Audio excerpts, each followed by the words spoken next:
Hello cooking lovers, welcome to our channel Summi and Jemi's kitchen. আজকে আমাদের খুব একটা স্পেশাল রেসিপি হলো প্যান ফ্রাইড মোমো। তো রেসিপিটা আপনাদের সাথে শেয়ার করে নিলাম, ভাবলাম আপনাদেরকে একটু দেখিয়ে দিই আমরা কিভাবে বানাচ্ছি।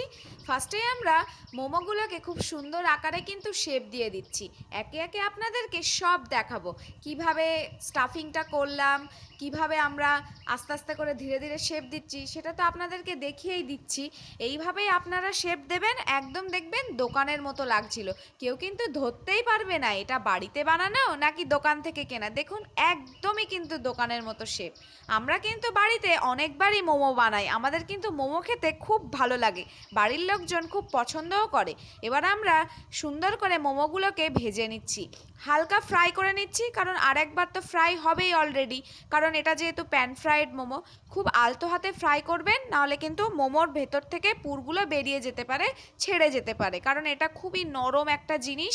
তারপরে আমরা এবার প্যান ফ্রাই করার জন্য বিভিন্ন রকম সস অ্যাড করে দিচ্ছি। প্রথমে আমরা টমেটো সস দিয়ে দিচ্ছি, তারপরে আমরা এর মধ্যে একটু হানি দিয়ে দিয়েছি। হানিটা দিলে কিন্তু সত্যি একটা অন্যরকম একদম টেস্ট চলে আসে, স্মেলটাও একদম অন্যরকম হয়ে যায়। এবার এর মধ্যে অরিগানো অ্যাড করছি। অরিগানোটা দিলেও জানেন অরিগানোর একটা নিজস্ব স্মেল আছে, তো খুব সুন্দর হয় ব্যাপারটা। তারপর এবার ভালো করে একটু নেড়ে নিচ্ছি। মোমোর কিন্তু অনেক রকম রেসিপি আমাদের চ্যানেলে অলরেডি দেওয়া আছে, steam momo, fried momo, dumpling, আর স্যুপের রেসিপি তো আছেই আছে, ভেজ স্যুপ, চিকেন স্যুপ। আপনারা চাইলে অবশ্যই একবার দেখতে পারেন ভিডিওগুলো। এবার আমরা ফ্রাই করা মোমোগুলো এর মধ্যে দিয়ে দিচ্ছি, এই দিলেই কিন্তু প্রায় রেডি একদম।